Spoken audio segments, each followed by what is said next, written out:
जी, अस्सलाम वालेकुम। हम लोग बात कर रहे थे रिलेशनल मॉडल की। सो थोड़ा सा एक ओवरव्यू ले लेते हैं रिलेशनल मॉडल का। रिलेशनल मॉडल को अगर आप गूगल पे सर्च करेंगे तो आपको बहुत ही डिफ़िकल्ट और थोड़ी सी समझ ना आने वाली डेफिनेशन मिलेगी।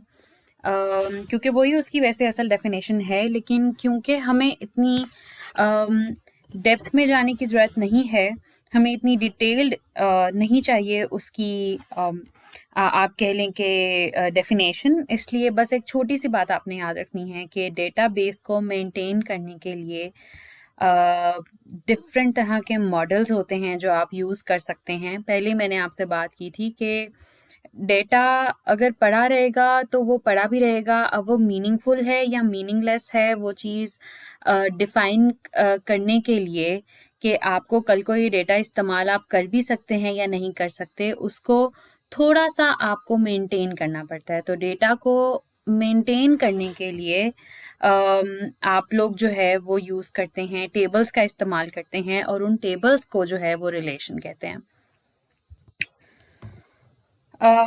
इसीलिए हमारे पास यहाँ पे अब ये है कि डेटाबेस आपको जैसे नज़र आता है वो टेबल्स की फॉर्म में नज़र आता है, उसके कॉलम्स नज़र आते हैं, उसकी रोज़ नज़र आती हैं। लेकिन अगर हम उसके फॉर्मल नाम्स देखें तो बेसिकली टेबल जो है उसको हम रिलेशन कहेंगे अब से, क्योंकि हम रिलेशनल मॉडल इस्तेमाल कर रहे हैं। कॉलम्स या फील्ड्स को, कॉलम्स जो होते हैं आपके पास डिफरेंट, उन्हें हम एट्रीब्यूट्स कहेंगे। एक रो में जो है वो एक रिकॉर्ड होता है, यानी कि पूरी की पूरी एक रो जो होती है वो एक इन्फॉर्मेशन आपको दे रही होती है। उसको हम क्या कहेंगे? उसको हम टपल कह लेंगे। सो फॉर एग्ज़ाम्पल हमारे पास ये जो रिलेशनल मॉडल में हमने अपना एक डेटाबेस रखा हुआ है, ये आप लोगों के पास वैसे भी है हार्ड कॉपी में, लेकिन मैं आप लोगों के साथ वैसे शेयर करी हूँ। ये कंपनी मैनेजमेंट सिस्टम था जिसके अंदर आपके पास एम्प्लॉय था, डिपार्टमेंट था, डिपार्टमेंट लोकेशन और प्रोजेक्ट और वर्क्स ऑन, और साथ में डिपेंडेंट के डिफरेंट जो थे वो जो आपको टेबल की फॉर्म में नज़र आ रहा है। सारे के सारा डेटा जो नज़र आ रहा है वो बेसिकली ये है कि ये सब इसके रिलेशन हैं। ठीक है, इस रिलेशनल मॉडल में ये सारे रिलेशंस हैं। और इसमें अब आप देखें, जैसे फर्स्ट नेम के नाम से एक कॉलम है, दूसरा मिडिल इनिशियल के नाम से है, तीसरा लास्ट नेम के नाम से है। इस तरह से आपके पास जो है वो सारे के सारे ये आगे जो है वो आपके पास एसएसएन, सोशल सिक्योरिटी नंबर, फिर डेट ऑफ बर्थ, फिर एड्रेस, और फिर उसके बाद उनकी जेंडर एंड सो ऑन, आपके पास जो है वो सारा का सारा डेटा यहाँ पे पड़ा हुआ है। तो इन सब कॉलम्स को, जिसमें आपने एक एक कॉलम में एक एक इन्फॉर्मेशन है हर एम्प्लॉय की, उसको जो है वो हम उस रिलेशन का एट्रीब्यूट कहते हैं। मतलब फॉर एग्जांपल एक एम्प्लॉय के ये एट्रीब्यूट्स हैं जो आपने सेव किए हुए हैं, यानी एम्प्लॉय का first name, last name, middle initial, उसका एसएसएन, उसकी डेट ऑफ बर्थ, उसकी एड्रेस, उसकी जेंडर, सैलरी, सुपर एसएसएन और डी नंबर को आप यहाँ पे सेव कर रहे हैं। ठीक है, ये वैसे भी आपके पास गिवन है। छोटा ये इसलिए नज़र आ रहा है क्योंकि इतनी ही स्पेस थी इस पेज के ऊपर। अच्छा जी, अब उसके बाद आया एक रो। एक रो में क्या है? एक रो में एक एम्प्लॉय की सारी इंफॉर्मेशन है। फॉर एग्जांपल एक एक डिपेंडेंट की सारी इंफॉर्मेशन है एक रो में, अगर हम डिपेंडेंट वाले रिलेशन की बात करें। इसी तरह अगर प्रोजेक्ट वाले रिलेशन की बात करें तो एक प्रोजेक्ट की सारी इंफॉर्मेशन है। तो एक इंफॉर्मेशन एक स्पेसिफिक चीज़ की सारी इंफॉर्मेशन एक रो में पड़ी होती है, और उसको क्या कहते हैं? उसको टपल कहते हैं। फिर अब दो टर्म्स हैं जो आप देख लें कि number of rose in a table, एक टेबल में जितनी रोज होंगी उसे उसकी कार्डिनलिटी कहेंगे, और नंबर ऑफ कॉलम्स, जितने कॉलम्स या जितने एट्रीब्यूट्स होंगे उसको उसकी डिग्री कहेंगे, यानी डिग्री ऑफ रिलेशन। और हर एक एट्रीब्यूट के लिए, हर एक कॉलम के लिए स्पेसिफिक एक डोमेन होती है। वो जब हम टेबल क्रिएट करना स्टार्ट करेंगे ना तो उसमें देखेंगे कि स्पेसिफिक एक आपके पास जो है ना वो डोमेन होती है जिसमें से वैल्यूज आ सकती हैं। फॉर एग्जांपल आप ये देखें, नाम है, इनमें सारे के सारे अल्फ़ाबेट्स हैं, आगे एसएसएन है, इनसे सब में जो है वो सिर्फ आपके पास जो है ना वो न्यूमेरिक वैल्यूज। तो उन सबको क्या कहते हैं? All possible values for a field, यानी एक सेल में जो वैल्यूज आ सकती हैं, ऑल पॉसिबल वैल्यूज, उससे क्या कहते हैं? उस एट्रीब्यूट की डोमेन कहते हैं।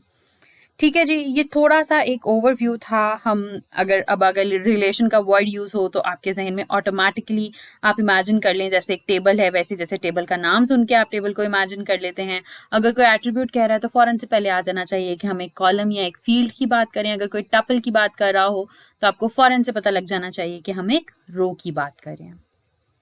फॉरेन की इज अ होल कॉन्सेप्ट जो कि हम पढ़ेंगे थोड़ा आगे जाके दोबारा से, लेकिन थोड़ा सा एक ओवरव्यू ले लेते हैं उसी एग्जाम्पल से जो हमने लास्ट टाइम यूज़ की थी अपनी in the first class. We use that example कि कैसे हमारे पास सारा का सारा डेटा इकट्ठा पड़ा हुआ था और हमें उससे बहुत सारे मसले मसाइल थे, and the whole story that we know. उसको हमने दूर कैसे किया, उसको हमने दूर ऐसे किया कि हमने डिफरेंट फाइल्स उस वक्त बना ली थी, और चूंकि हम रिलेशनल मॉडल की बात करें तो हम कहेंगे हम डिफरेंट रिलेशन बना लेते हैं।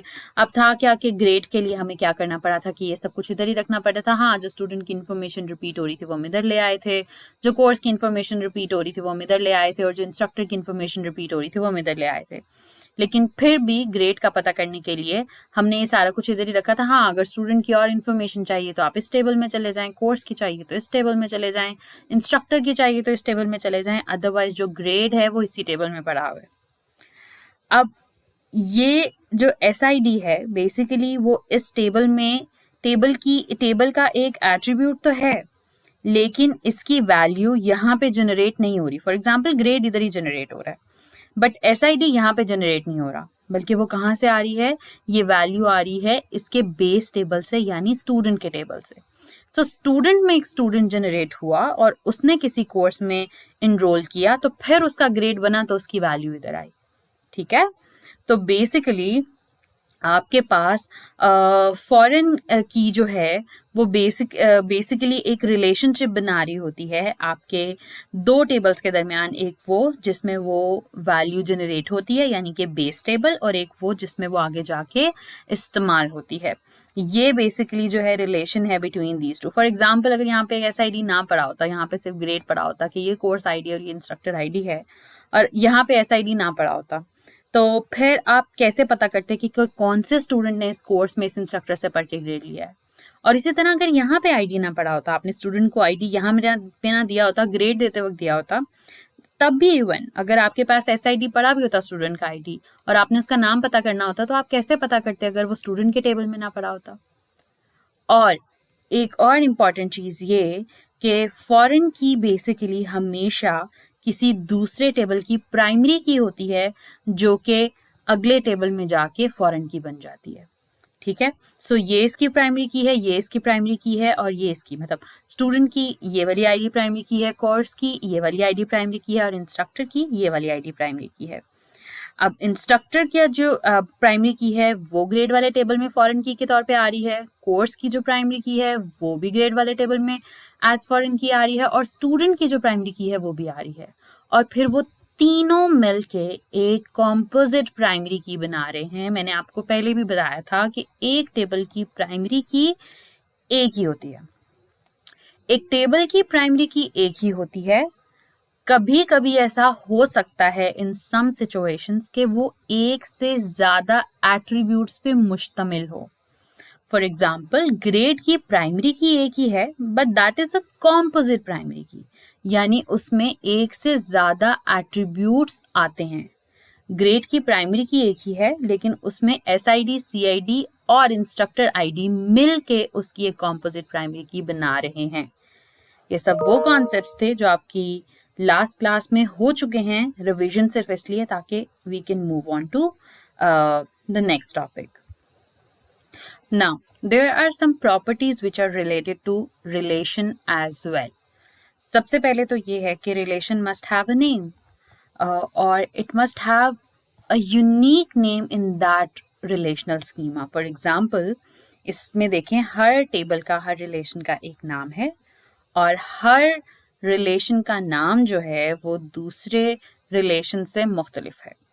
फिर वही बात हो गई, हो सकता है ये एक कंपनी का मैनेजमेंट सिस्टम हो सकता है कोई और कंपनी भी हो, उसमें भी एक एम्प्लॉय का टेबल हो, हमें उससे कंसर्न नहीं है। लेकिन जो ये एक रिलेशनल स्कीमा है, ये जो एक डेटाबेस सिस्टम है, इसमें जो एक रिलेशन है उसका नाम रिपीट नहीं हो सकता। हर सेल में एग्जैक्टली वन वैल्यू आती है। फॉर एग्जाम्पल अगर आपने 2 फ़ोन नंबर सेव करने हैं तो आपको फ़ोन नंबर 1 और फ़ोन नंबर 2 करके 2 अलग अलग एट्रीब्यूट्स बना देने चाहिए। अगर आपने एक से ज़्यादा एड्रेस, जैसे एक परमानेंट एड्रेस होता है और एक जो है वो दूसरा एड्रेस होता है जो आपका परमानेंट नहीं होता बट चेंज होता रहता है, करंट एड्रेस जिसको कहते हैं, तो अगर आपने दोनों रखने हैं तो आप कॉमा सेपरेटेड या इस तरह से कुछ करके नहीं रखेंगे, बल्कि उसके 2 अलग-अलग कॉलम्स बनाएंगे। लेकिन एक सेल में, एक सेल का क्या मतलब है, मतलब एक रो के सामने जो एक कॉलम की वैल्यू आती है वो एक ही होनी चाहिए, वो एक से ज़्यादा नहीं होनी चाहिए। इन अ रिलेशन, अब रिलेशन में आ जाए, relation each column name must be unique, हर एक का नाम डिफरेंट होना चाहिए। हाँ, ये हो सकता है किसी और रिलेशन में भी आप वही वाला नाम इस्तेमाल कर रहे हो। फॉर एग्जाम्पल जैसे एड्रेस है वो हो सकता है, जैसे नेम है वो बार बार इस्तेमाल होता है क्योंकि हर चीज़ का एक नाम होता है।